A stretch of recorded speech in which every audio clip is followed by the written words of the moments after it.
yang masyarakat harus tahu bahwa PDI Perjuangan tetap koalisi dengan rakyat. Elingo cah, itu loh ya. Elingo kuwi sing merjuangke fraksi PDI Perjuangan. Ada perdanya. Ya. Jadi paham sembakoisme itu masyarakat harus dipahamkan satu tentang martabat. Ya kan?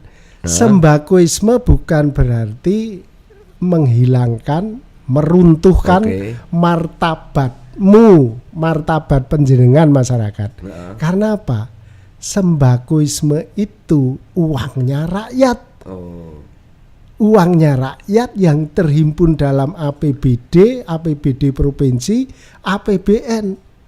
Dan di APBN itu dibahas. Lah caranya tahu gimana, Pak De? Nah, ya makanya kan, ini. kita kan rakyat nih, kita nggak tahu.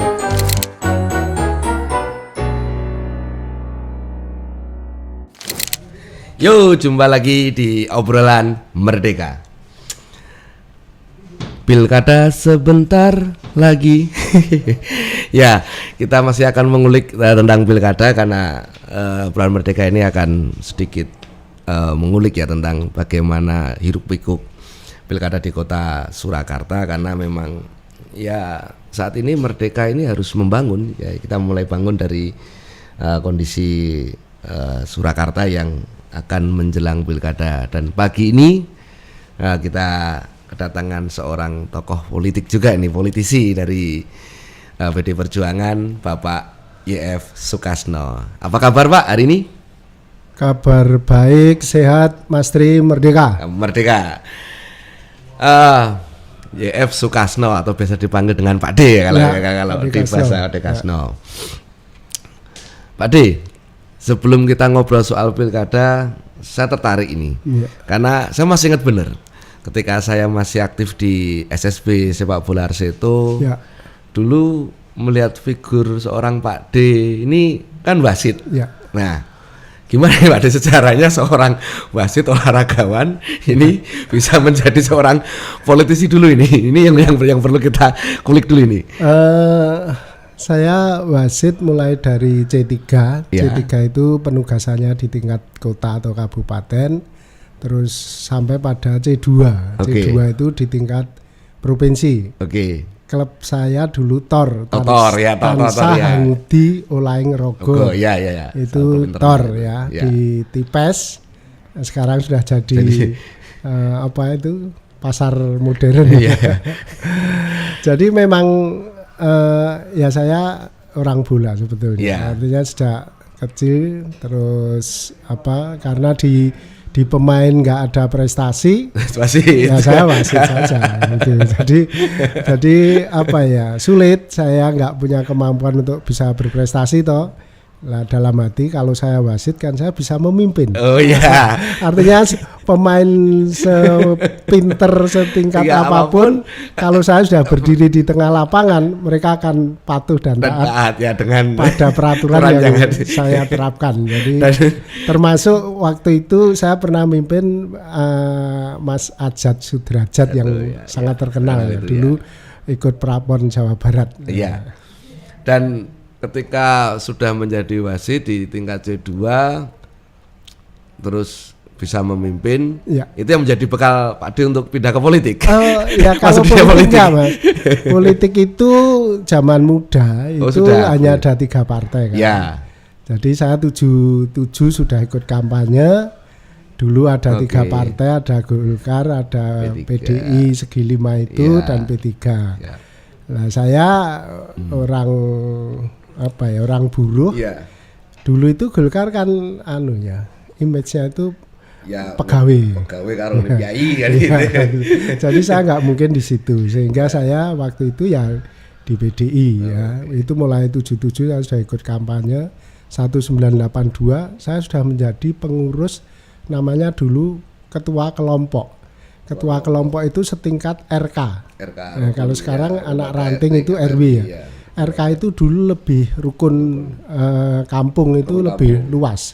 Beberapa kampung. Jadi kalau gandian dulu itu ada 3 RK, ada Kordes, ada Bankurdes. Di bawah Bankurdes itu ada ketua kelompok yang membawai di tingkat RK tersebut. 1982 saya sudah menjadi ketua kelompok di Gandian. Oh, jadi prosesnya memang dari awal sudah terlibat dalam Oh organisasi iya. secara struktural di tingkat partai. Ya. Pak De, tahun 1999 periode ke 2004 Ya. Pak D ini kan menjadi pengganti antar waktu ya. Ya. Pengganti antar waktu untuk PAW-nya kalau nggak salah Bapak F. Gadi Rudiatmo. Ya. Ya, yang beliau akhirnya secara konvercap itu ditugaskan menjadi salah satu bukan salah satu yang menjadi wali kota, bahkan calon wali kota. Dan akhirnya Pak D karena bonus mengundurkan diri, Pak D menggantikan di antar waktu itu sendiri. Sejarah apa yang menurut Pak D menjadi titik tonggak bahwasanya wong cilik iki yo iso ngabdi, yo iso kanggonan pangkat.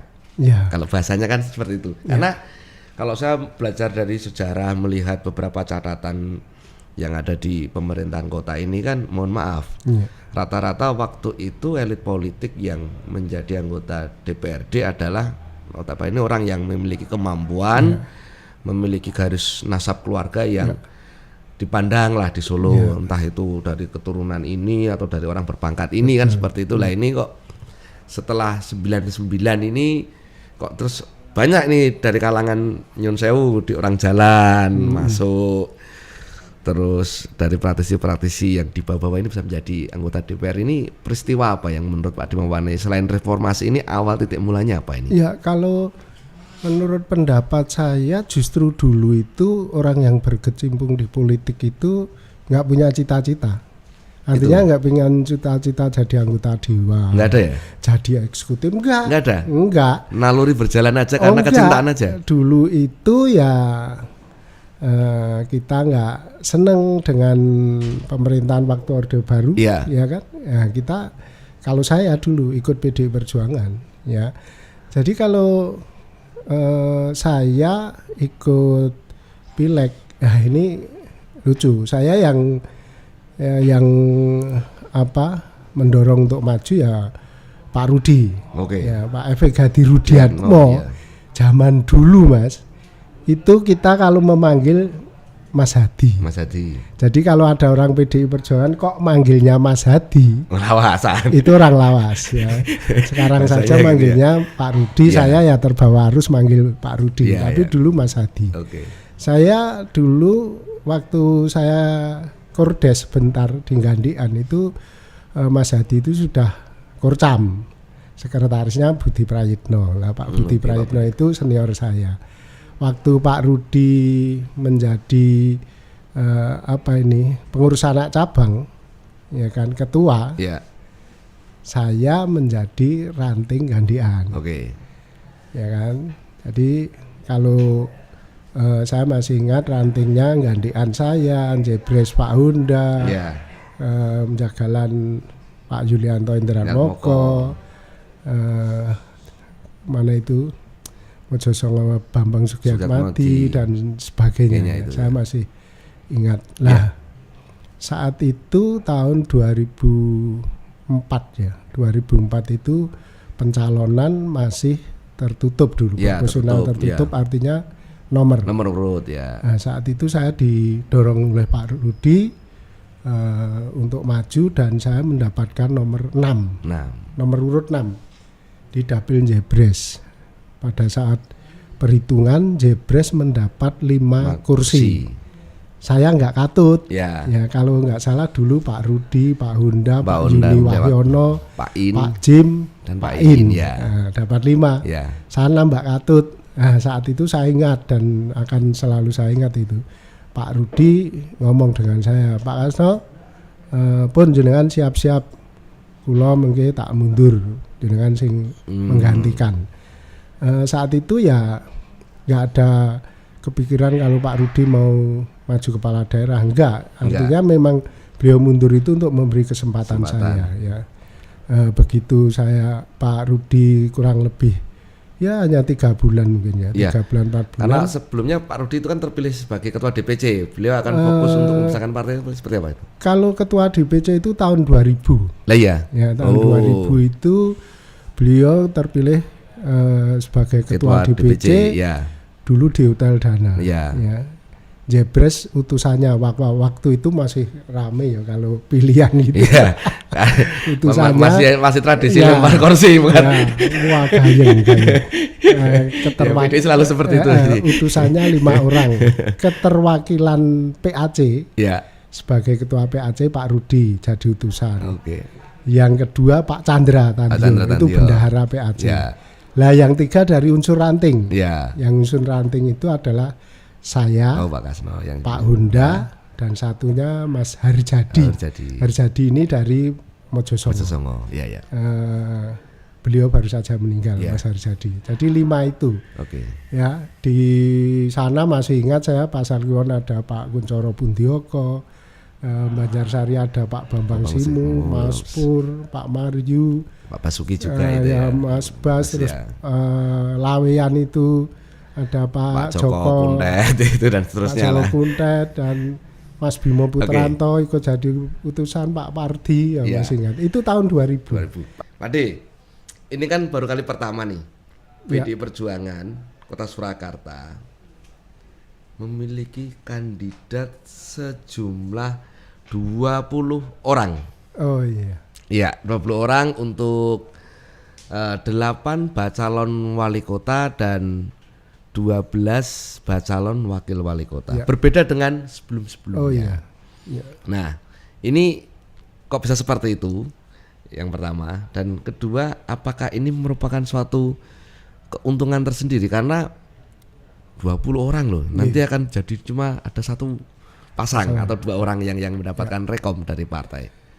Gimana Pak tanggapannya ini? Ya kalau perbedaannya kan ya beda aturan. Kalau dulu biasanya muncul dari internal partai, mulai dari rapat anak ranting, dibawa ke ranting, ke PAC, DPC. Nah sekarang aturannya DPP buka secara umum seluas-luasnya, bahkan siapapun, kalimatnya kan gitu. Artinya itu bukan orang PDI Perjuangan, nggak apa-apa.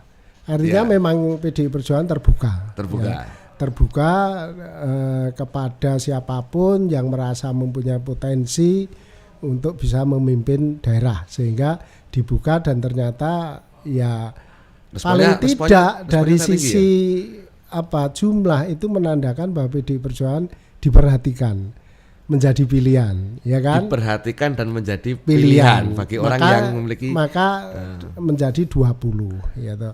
Itu suatu menurut saya sesuatu hal yang positif. Hanya saja memang harus hati-hati, tetapi sejak awal kan sudah disampaikan oleh Bapak Ketua DPC Pak Evi Gadi Rudiatmo, berandai karena ini nanti yang direkomendasi hanya satu pasang, wali kota dan wakil, berarti yang 18 itu enggak masuk. Itu komitmennya seperti apa, dan ternyata mereka semua siap menjawab untuk tetap di PDI Perjuangan dan membantu secara maksimal memenangkan pasangan yang mendapat rekomendasi. Berarti bahkan ini di suatu pertemuan terakhir di Gedung Delima, waktu itu saya sampai mengatakan ini janji loh ya, ini berarti janji yang diucapkan oleh mereka semua, dan janji-janji itu sampai disaksikan Mbah Danyangi Delima. Ya kan, artinya ini menjadi sesuatu yang luar biasa. Ya karena semua sudah berjanji seandainya dapat rekomendasi, kali Bapak Angkoso gitu.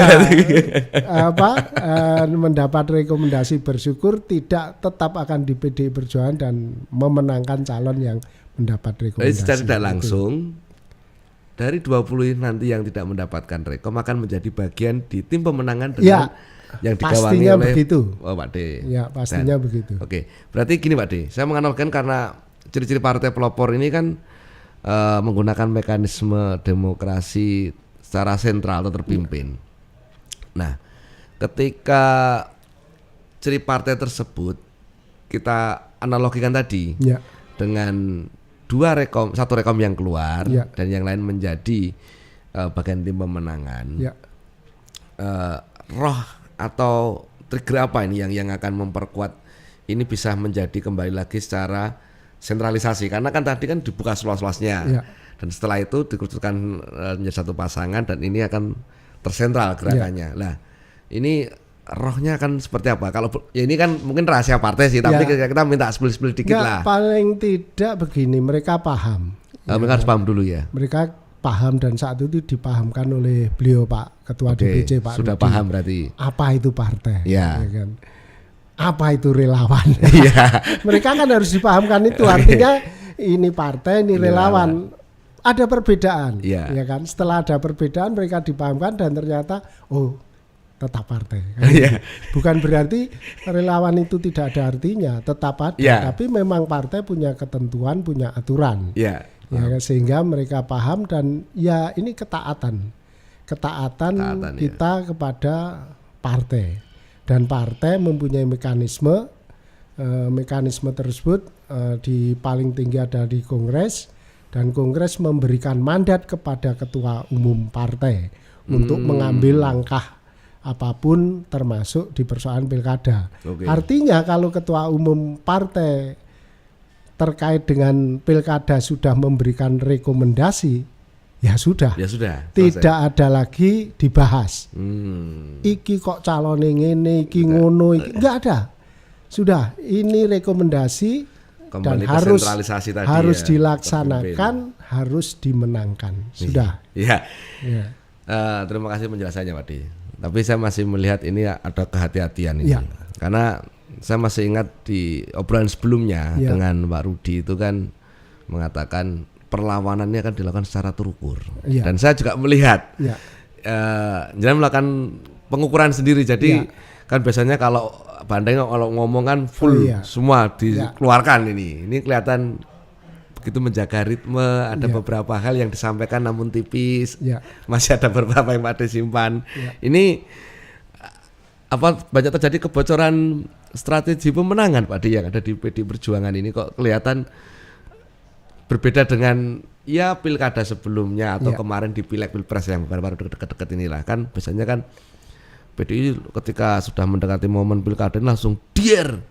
Lah ini kok kelihatannya kayak Rossi tuh ngambilnya di tikungannya hati-hati bener, menjaga ritme bener, gerakannya smooth gitu loh. Apa Pak Dini? Saya sebagai ketua tim pemenangan memang belajar dari yang kemarin. Ya kan? Yang kemarin itu kan masyarakat bergeser. Dari yang ideologis kepada persoalan ideologis partai menjadi pragmatis kan? Dan seperti itu saat itu. Belajar dari itu semua, kami tim pemenangan mempunyai strategi yang tidak perlu masyarakat tahu. Yang masyarakat harus tahu bahwa PDI Perjuangan tetap koalisi dengan rakyat. Yang penting itu. Yang penting itu, PDI Perjuangan tetap koalisi dengan rakyat. Artinya kunci kemenangan itu ada di rakyat.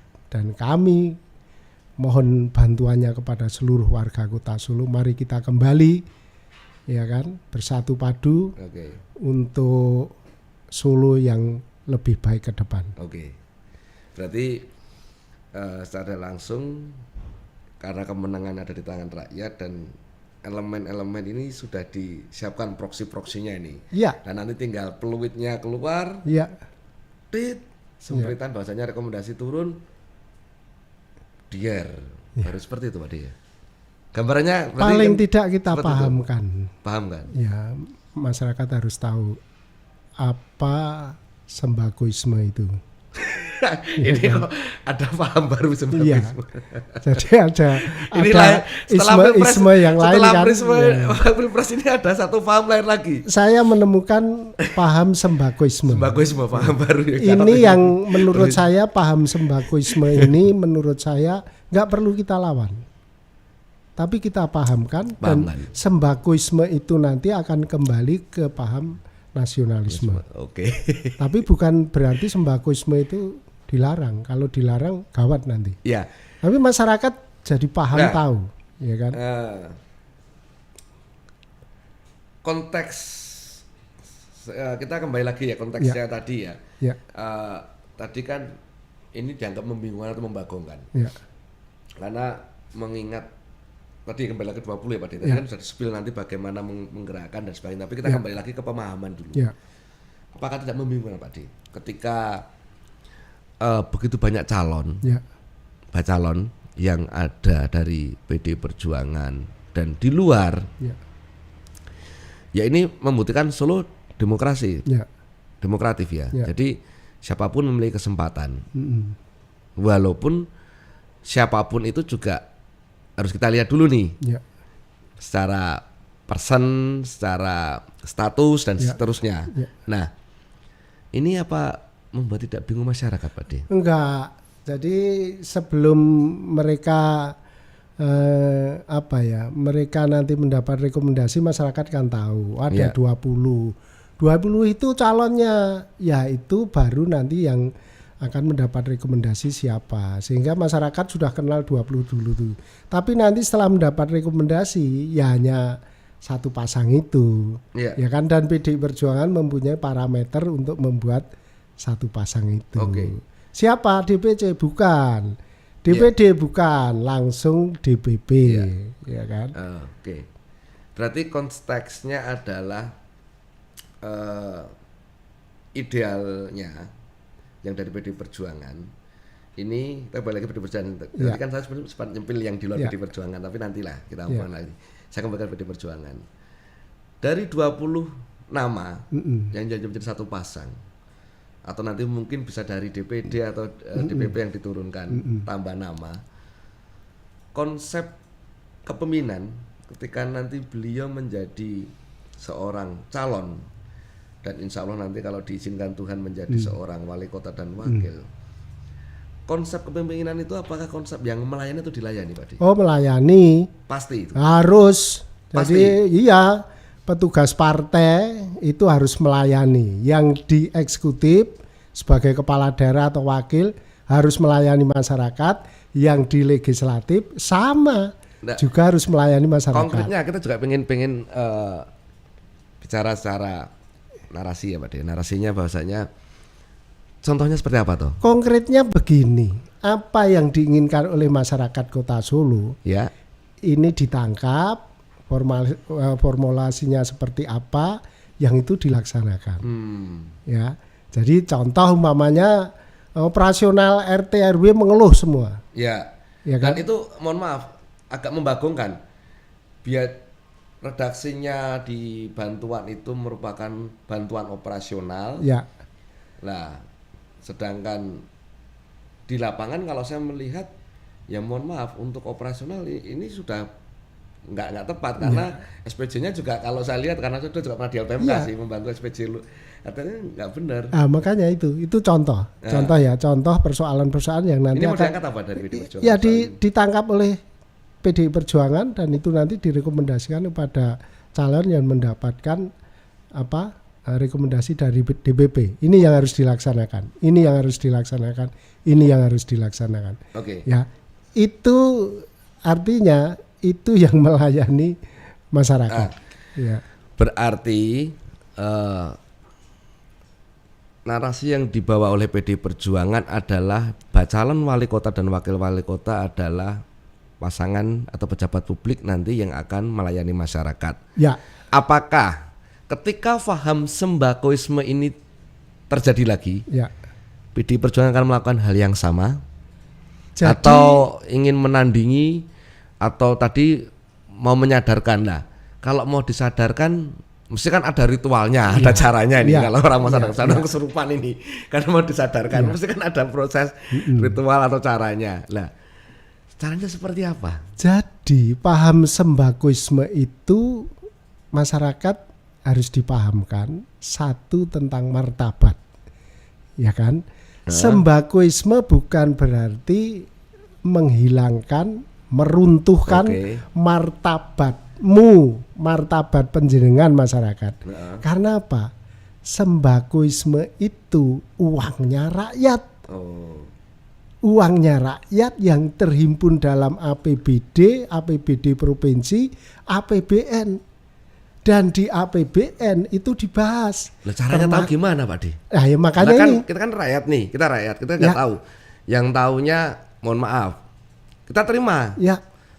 Terlepas itu kamuflase dari bantuan misalkan pusat, Ya. dari bantuan pangan provinsi atau ketahanan pangan apa, kita kan nggak tahu. Makanya Tahu-tahunya dipahami. kan mungkin setelah ini kayak kemarin berita muncul di media bahwasanya oh ternyata kemarin bantuan yang diberikan ini adalah karena ada El Nino waktu Ya, itu. ya. Nah, lah kita kan nggak tahu Pak, ditahunya Makanya orang datang bawa pertolongan dan kita Makanya. lapar gitu. paham sembakoisme itu kita jelentrehkan kepada masyarakat bahwa ini dibahas oleh pemerintah pusat dan disetujui oleh anggota DPR RI termasuk dari fraksi PDI Perjuangan. Setelah itu turunlah bantuan sembako menjadi paham sembakoisme. Artinya kalau mendapat sembako terus mereka merasa berutang budi. Enggak.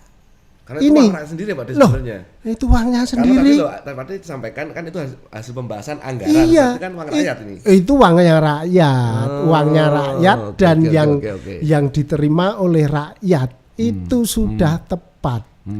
Pak, kulo dereng entuk bantuan sembako. Kami fraksi PD Perjuangan DPRD Kota Surakarta akan mengusulkan, ya kan? Kira-kira ada nggak Pak De nanti Loh. di bulan setelah ini kan nanti masuk pilkada ini kan Agustus nih sampai November. Bukan, kita bukan bicara bantuannya. Nggak. Ini cara menyadarkan Iya, paham iya. sembakoisme sehingga masyarakat menjadi paham. Kalau mereka menerima sembako, satu, mereka tahu oh iki wange rakyat. iya, iya. Dua, ora perlu perkewo, Oke.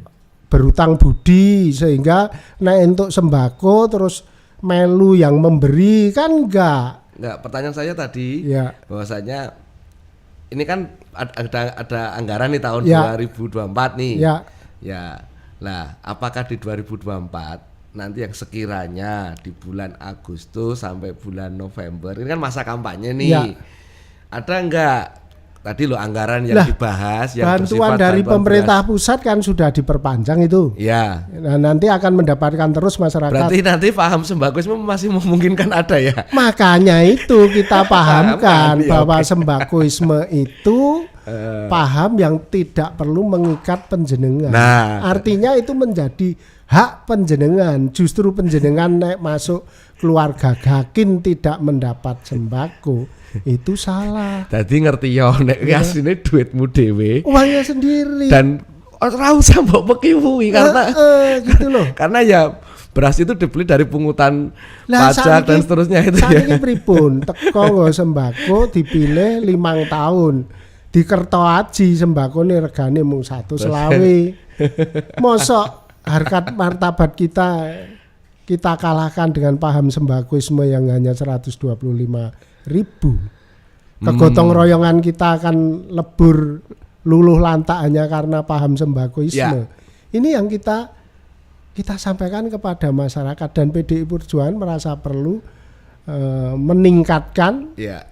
koalisi dengan rakyat untuk persoalan Nah, paham sembakoisme. Oke, jadi ini kan teman-teman yang nanti menonton kan sudah mulai dipahamkan ini Iya. bahasanya apa yang kamu terima dari pemerintah ini Oke. adalah sifatnya sebuah policy kebijakan Oke. yang tadi disampaikan dibahas bersama. Oke, sekarang kembali kepada topik Pak De. Nggih.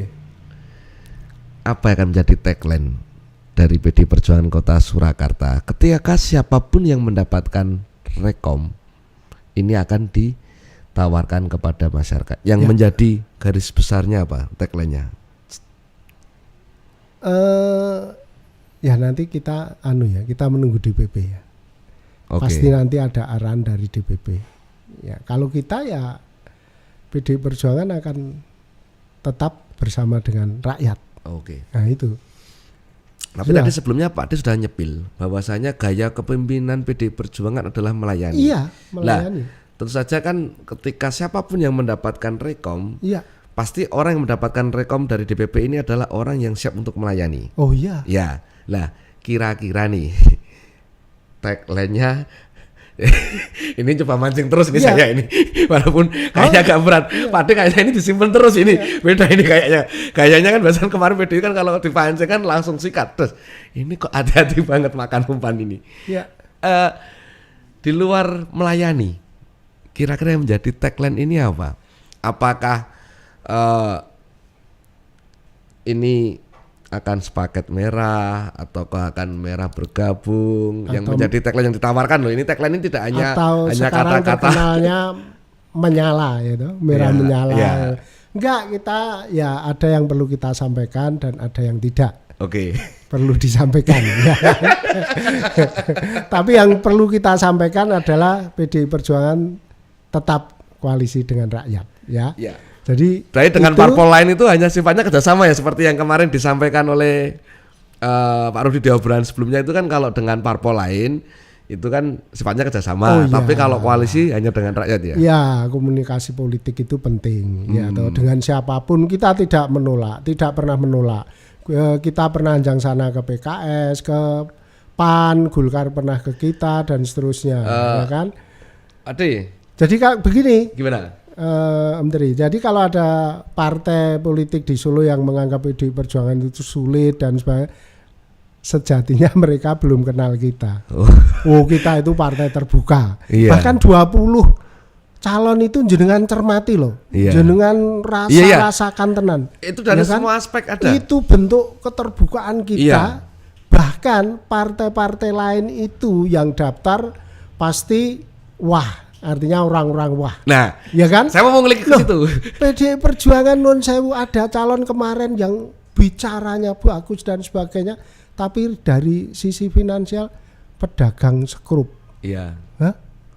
Kok isoi loh? Karena kenal itu sih. Artinya mereka kita memberikan kesempatan kepada siapapun, ayo kalau punya kemampuan untuk membangun Solo ke depan. Sehingga siapapun kan nggak perlu dari harus dari akademisi, harus jadi konglomerat, enggak, ini bentuk keterbukaan PDI Perjuangan. 20 orang itu latar belakangnya berbeda-beda. Oke. Betul kan? Pade, saya juga menangkap ada nggak nih picture-nya nih teman-teman nih, yang saya kemarin menangkap foto panjenengan dengan gaya. Nah, ini kalau nggak salah dengan Pak D. Joleno. Ade Joleno. Ya.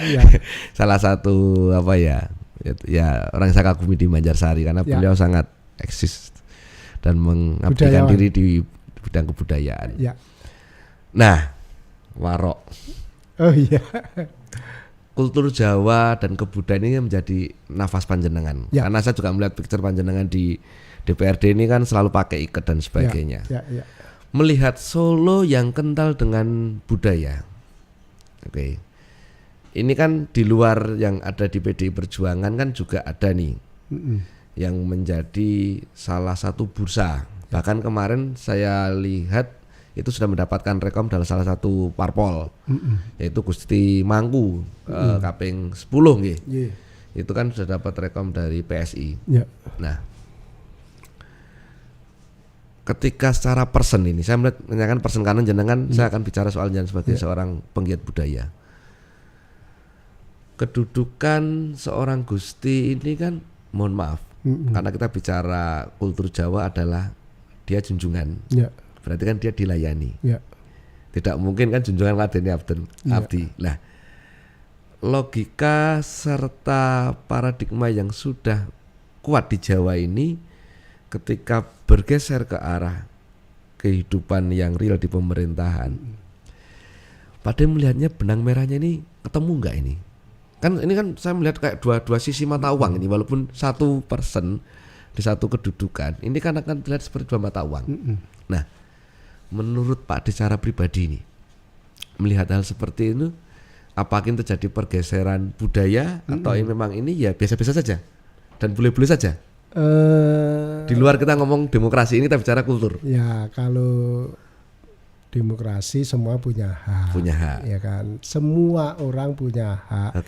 Siapapun. Ya. Tetapi Jawa ini kan ngelenggono, Mas. Artinya begini, Jawa ini aku merasa ditugaskan oleh Sang Hyang Pencipta Jagat di sini. Sang Hyang Widi. Maka saya akan menekuni di sini. Jadi Jawa itu tidak tidak murka. Ya kan? Saya di DPRD. Ya. Ada yang ngomong, wah ini Pak Dekasno pantes tadi calon wali kota, daftar Pak D, terbuka dan sebagainya. Saya Jawa, saya merasa saya sudah di sini, saya merasa ditugaskan di sini. Dan kemampuannya di situ ya. Dan saya merasa ada kemampuan di sini. Lah di sana tidak perlu saya. Di sana orang lain yang lebih dari saya. Artinya itu ada di sini, Mas. Walaupun kesempatan bisa, ya kan, dibuka lebar pendaftarannya. Dan saya daftar bisa, tapi saya enggak. Jangan. Jadi memang kan Jawa begitu, Mas. Ya sudah, saya di sini. Udahlah.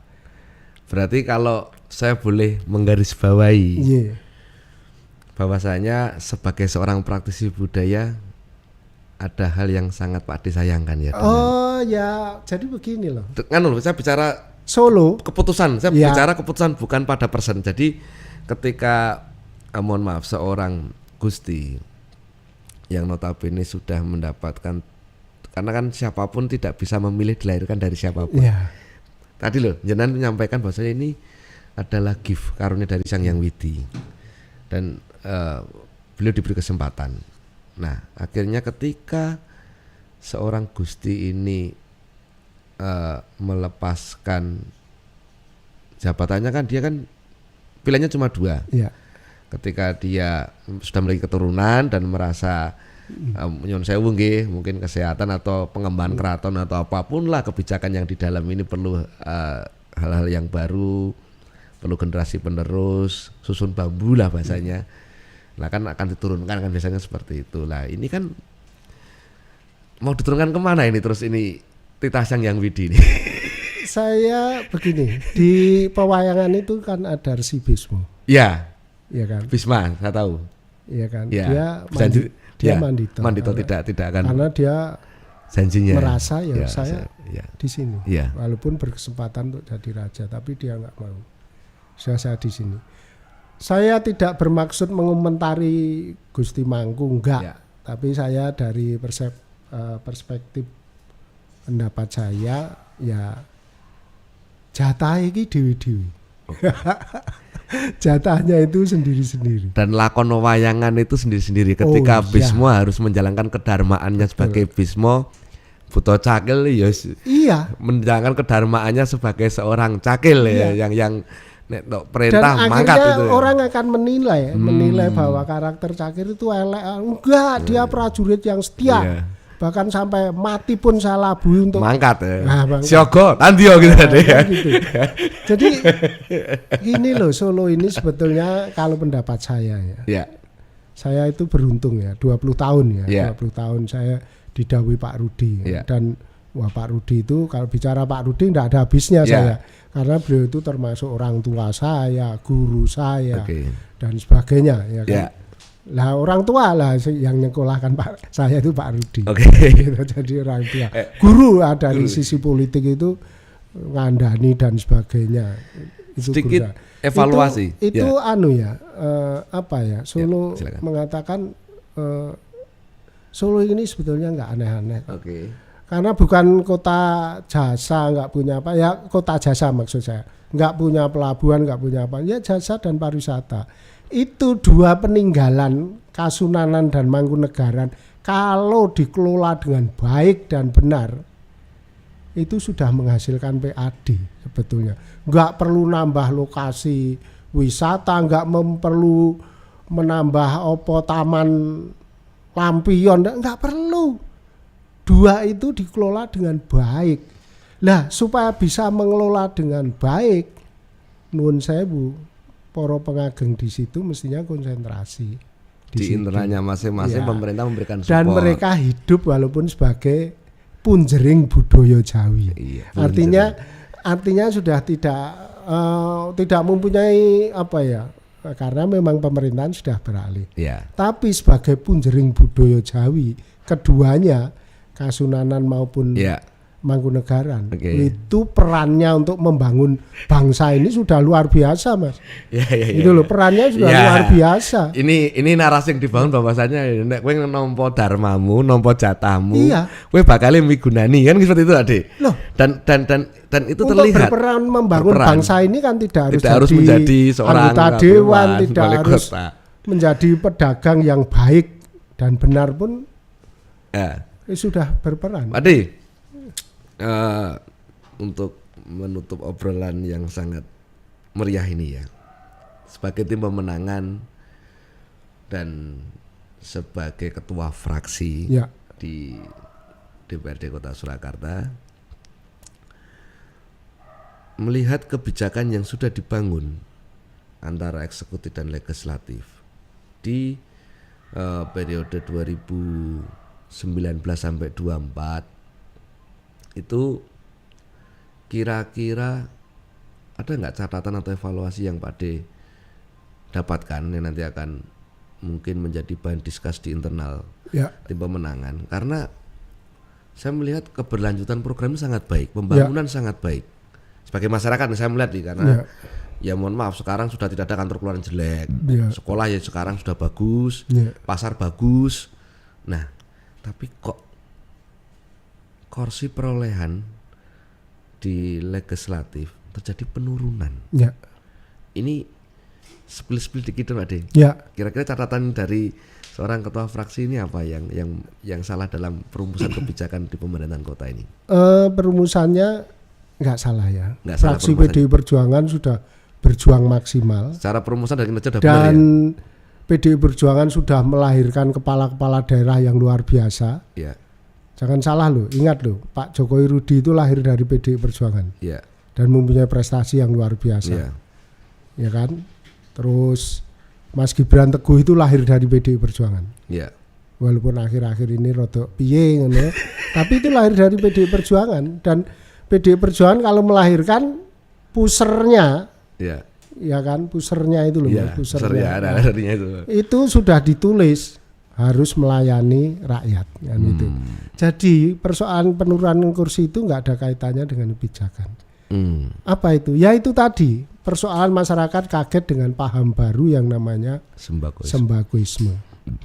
Saya yakin masyarakat sekarang sadar bahwa mereka paham sembakoisme itu tidak harus mengikat kebebasan saya berpikir, tidak harus meruntuhkan martabat saya, karena sejatinya itu adalah hak saya, orang yang memang harus diberi bantuan. Maaf saya potong. Tadi disampaikan bahwasanya kinerja fraksi sudah benar terkait bagaimana membahas, menjalankan dan mengawasi program pemerintahan. Ketika ini saya comparekan ke depan, ini kan dari 30 menjadi 20.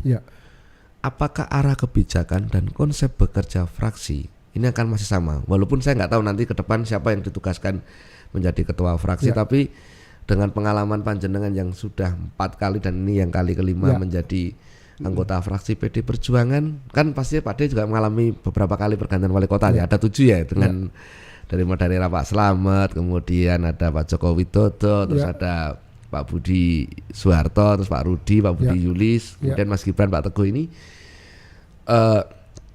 Kira-kira feeling Pak D ini arah kebijakan dan arah kinerja partai ini yang ada di fraksi akan berbeda atau sama? Enggak, kita tetap akan melayani masyarakat dan fraksi akan mengawal. Ingat ya, eksekutif itu bertugas merencanakan apapun itu. Tapi yang menyetujui perencanaan itu jadi atau tidak itu adalah legislatif. Dan kami ada 20 kursi. Akan konsisten di sana. Sehingga kalau eksekutifnya nanti merencanakan sesuatu yang baik, konsisten. ke-20 ini akan konsisten, bisa mengawal. Artinya 3 pilar partai ini memang sudah harus begitu. Ya, struktur partai itu menangkap keinginan masyarakat, bantuan ke PKK supaya dinaikkan, bantuan posyandu dinaikkan, RT RW dinaikkan, ya kan bantuan untuk warga miskin dinaikkan, ini ditangkap oleh struktur partai dan dirumuskan oleh petugas partai yang ada di eksekutif, yang di legislatif menyetujui.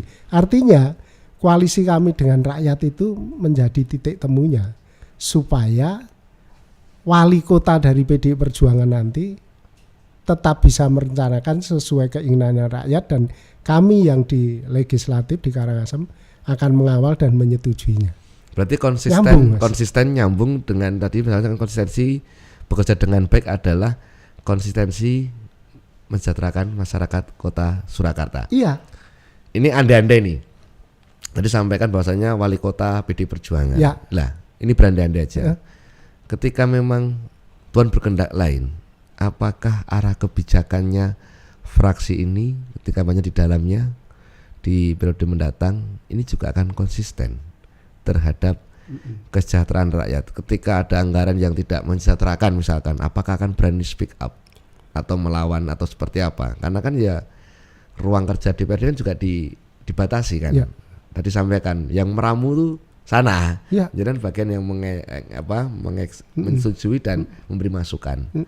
Nah, kira-kira gambaran ke depan ini menurut keterangan Pak D akan konsisten juga di situ? Enggak, saya enggak membayangkan pilkada itu nanti kita tidak berhasil. Saya enggak bayangkan. Jadi saya tidak bisa menjawab pertanyaan jenengan. Saya membayangkan masyarakat Kota Solo ini kembali kepada roh gotong royongnya, ya kan?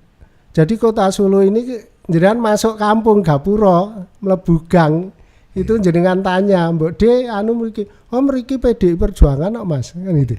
Kami ingin mengembalikan itu. Siap. Ya, ingin mengembalikan itu, dan di pilkada nanti kami ingin kembali melahirkan wali kota dan wakil dari PDI Perjuangan.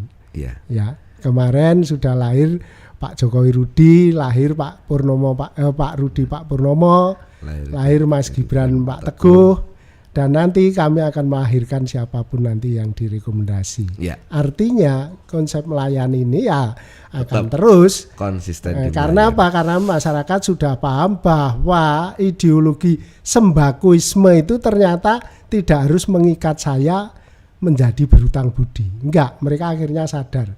Dengan sadar itu kami kembali, ayo gotong royong. Oke. Ya. Itu. Oke, terima kasih. Jadi teman-teman, kita melihat bahwasanya ada keyakinan penuh dari seorang Bapak YF Sukasno atau Pak D Kasno ini terhadap masyarakat Kota Surakarta akan kembali kepada lahiriah dan batiniahnya. Bahwasanya pemimpin yang mereka cari adalah yang selama ini juga sudah mereka pilih melalui PDI Perjuangan kan, dengan cara tadi menyadarkan paham baru sembakoisme menjadi ya pemimpin yang mereka pilih adalah pemimpin yang akan melayani mereka. Oke, Pak D, terima kasih atas waktu yang diberikan di obrolan merdeka ini. Kami hanya bisa memberikan doa dan menaruh harapan Pak D juga kepada Pak D dan tentu saja Partai PDI Perjuangan untuk setidaknya kami masyarakat ini bisa hidup dengan baik, bisa menjaga Surakarta secara seutuhnya, tidak hanya soal pembangunan, tapi bagi saya juga Surakarta ini merupakan suatu daerah yang memiliki kekhasan dalam kultur Jawa. Nah, semoga Pak D ke depan tugasnya dipermudah dan Gusti paring itipalilah. Saya boleh menambah sedikit. Monggo. Jadi terima kasih diberi kesempatan. Dan kunjuk sedaya warga Solo, mari kita ingat kembali dulu ada PKMS zamannya Pak Rudi, Pak Jokowi itu menolorkan itu. Bantaran Bengawan Solo yang semula ribuan orang tidak punya sertifikat, direlokasi punya sertifikat, ya kan. Tenaga kerja dengan perjanjian atau TKPK yang sekarang ada 4.000 lebih tersebar di semua UPD dan kelurahan. Elingo itu loh ya. Elingo kuwi sing merjuangke fraksi PDI Perjuangan. Ada perdanya. Ya. penarik sampah, ya kan, staf mobil ada 3 petugas kali berapa mobil, itu do kelingono itu kebijakan wali kota Pak Rudi, ya kan, nek kowe ra kelingan yo kebangetan.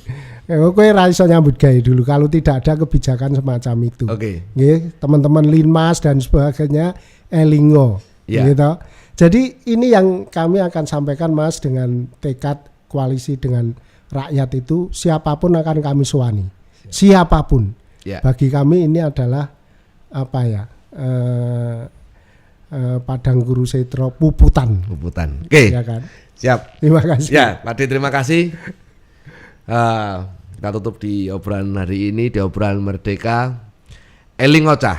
Nah, eling Ocah. Obrolan Merdeka, gen uripmu ora dijajah. Jumpa lagi di episode selanjutnya. Obrolan Merdeka.